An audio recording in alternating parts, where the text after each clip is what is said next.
TheAnswer.com. This is Chicago's Morning Answer with Dan Proft and Amy Jacobson on AM 560. The Answer.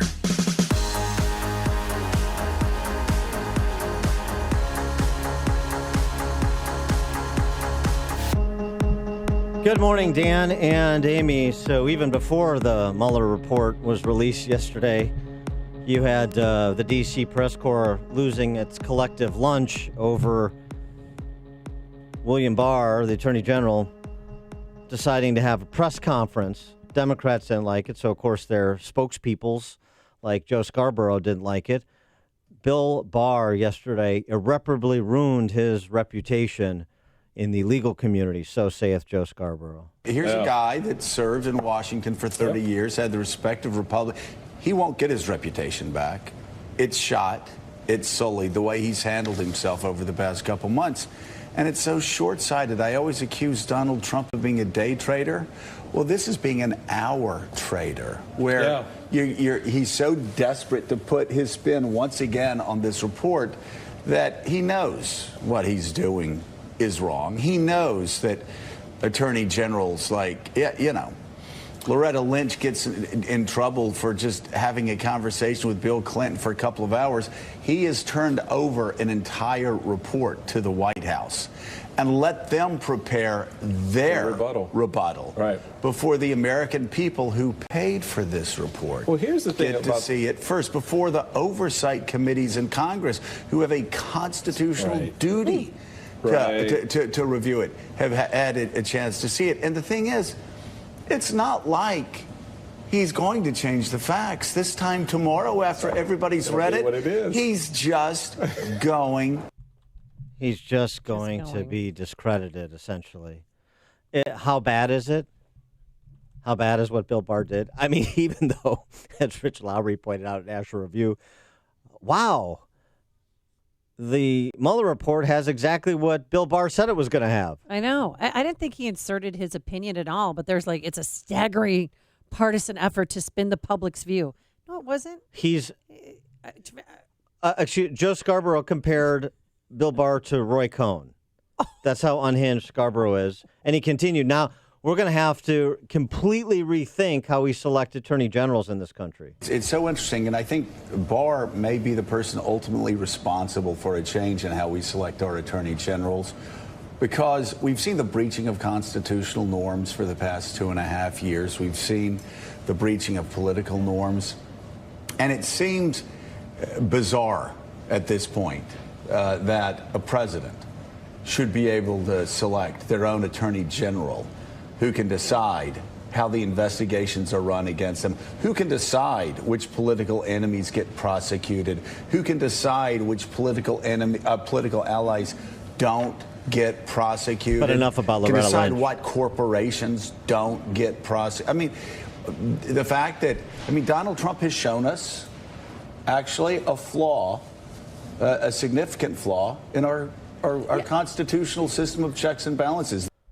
Okay, for more conversation, hopefully, I'm sure it will be an elevated level above Scarborough. We're pleased to be joined by Andy McCarthy. Of course, he is a former chief assistant U.S. attorney in Manhattan, a contributing editor at National Review.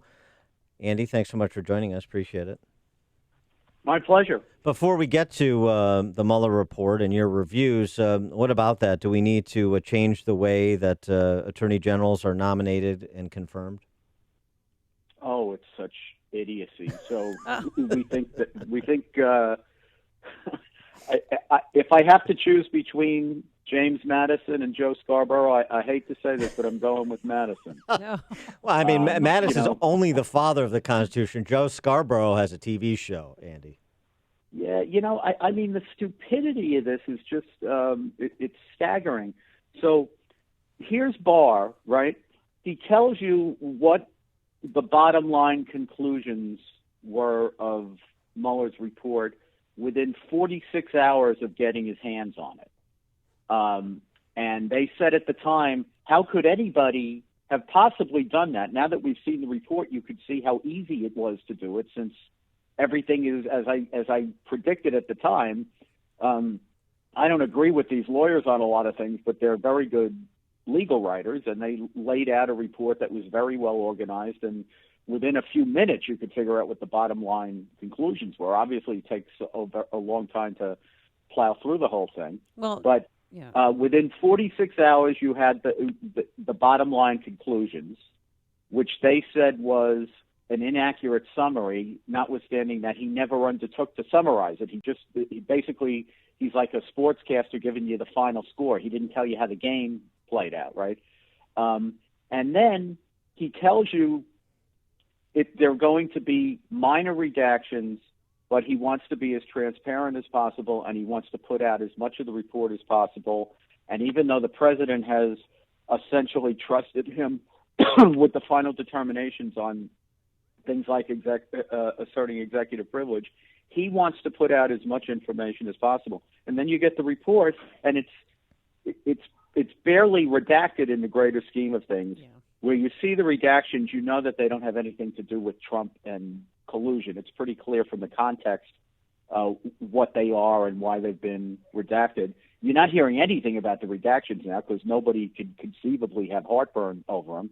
And the report, especially when you look through the obstruction sections of it, is hardly flattering to Trump. I mean, there's really some, there's some really, really unsavory behavior in there. I don't think Roy Cohn would have let that stuff out the door. So you don't think the report was biased in any manner? Oh, I think it's terribly biased. I think it's a complete political exercise. I think they're very aggressive prosecutors. The report reflects the way that they conducted the investigation, which was to push the regulatory, prosecutorial envelope every place that they could.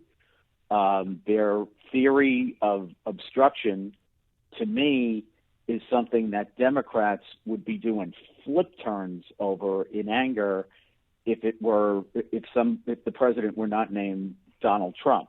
I mean, can you imagine if Barack Obama was president? Can you imagine prosecutors, inferior executive officers taking the position that they could second guess and investigate the president for obstruction on the basis of lawful exercises of the president's constitutional authority if the prosecutors, decided that the president may have had an improper motive when he acted?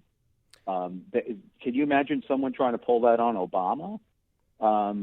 But of course it's Trump, so anything goes. But I would be very surprised if the Justice Department lets that stand as the law of obstruction as far as the federal authorities are concerned. And it's usually the Justice Department. One of its roles is that it is the protector of the proper prerogatives of the executive branch, and for these prosecutors to take the position that they, just plain old prosecutors, not Congress exercising its impeachment authority, but line federal prosecutors, are authorized to second guess the president even when the president has acted in an ostensibly lawful manner, is not something I think the Justice Department will agree with ultimately, and it's certainly not something that a Democratic administration would cotton to. So, something else that the Department of Justice probably shouldn't agree to as a change in protocol is the reversal of the burden of proof in these matters. And you write about this in a piece in the New York Post on the matter of obstruction, sort of the remarkable reversal of the burden when it pertains to obstruction. Yeah, well, it's only Trump, right? So who cares about the Constitution? Sure, yeah. Because he's a creep, right? So he doesn't deserve constitutional rights, unlike the fine, upstanding people that we always give them to, who get charged in federal cases. I think that this is something that people are missing, but was really outrageous. It's Mueller didn't decide the one thing that he was even arguably needed for. I don't think he was needed for this. I was against there being a special counsel from the start. But he came into the case on the heels of Comey's firing and after the FBI had opened an obstruction investigation. So the only issue we really needed him to resolve, everybody knew in very short order there was no collusion case. And therefore, what you needed him to resolve maybe was obstruction, and that is what he wouldn't decide. And the way he doesn't decide it is really, for people who were offended by the idea that Jim Comey laid out all of the evidence against Hillary Clinton in a case where she wasn't charged, which, by the way, was the Justice Department's rationale for why Comey should be removed. I don't see how you're not equally upset by this, because what Mueller does is say, we're not going to say that there's enough evidence here to charge, but we're not going to exonerate him. We're not going to say that there's not enough evidence to charge. And here's all the terrible things he did. A prosecutor makes one of two decisions. You either charge the case, in which case the person that you are accusing has all the rights the Constitution gives him to clear his name. Assistance of counsel, you get a formal accusation, you get to confront witnesses, you get all the stuff that the Constitution gives you to defend yourself.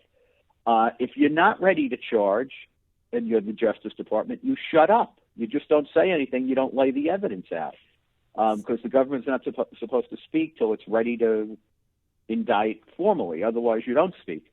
And what Mueller did here was lay out all the evidence and say, maybe it's a crime. I'm not here to exonerate him.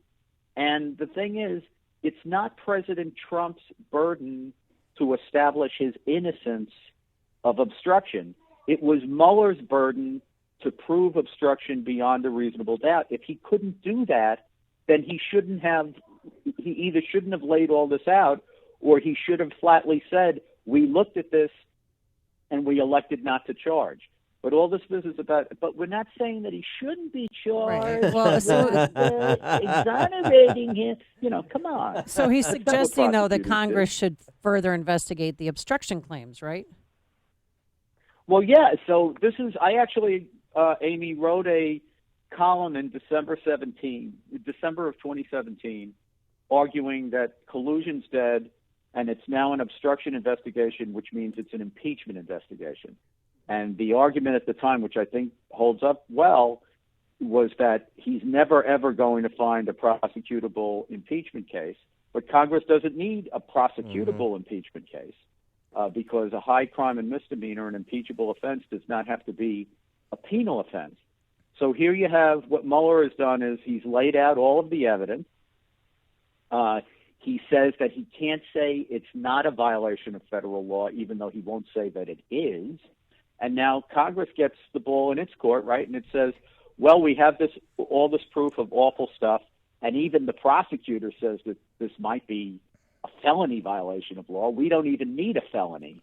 Right. We just need icky behavior that amounts to abuse of power. And that's good enough. And I think there's going to be a lot of they're going to want to impeach him. Well, a lot of the Democrats. Well, yeah, that's good enough for AOC. It's good enough for Rashida Tlaib. Not good enough for Steny Hoyer, though. Probably not Pelosi either.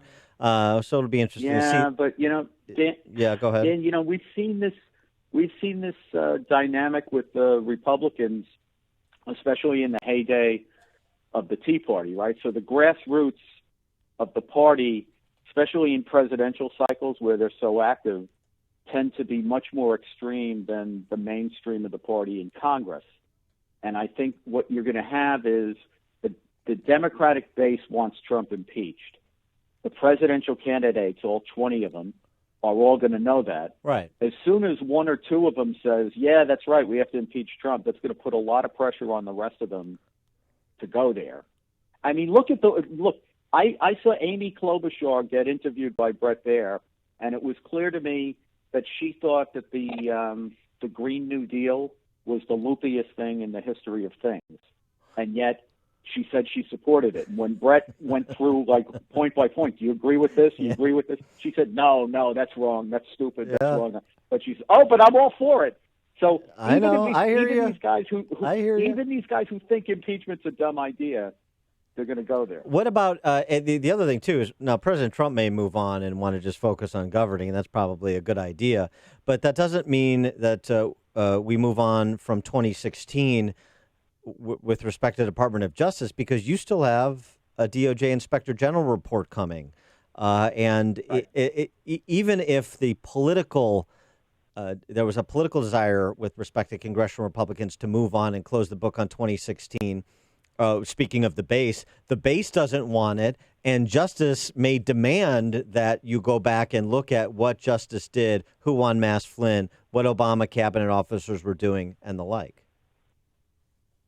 Yeah, I think that the one thing that absolutely has to happen here is we need to have an investigation of the way that the government put its thumb on the scale in the 2016 election. I've always thought that the real collusion story of 2016 wasn't Trump and Russia. There was virtually no evidence of that.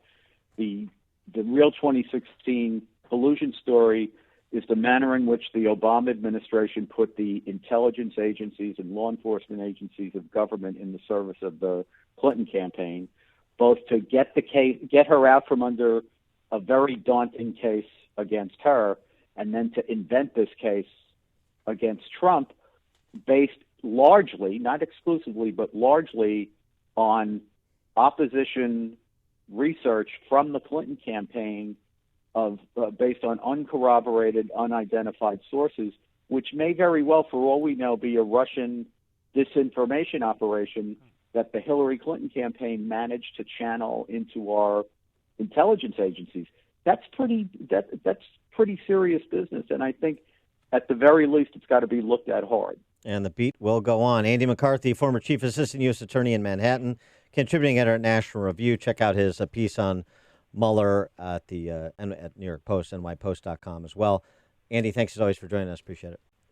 My pleasure. Have a great weekend. You too. And he joined us on our turnkey.pro answer line. The more you listen, the more you'll know. This is Chicago's Morning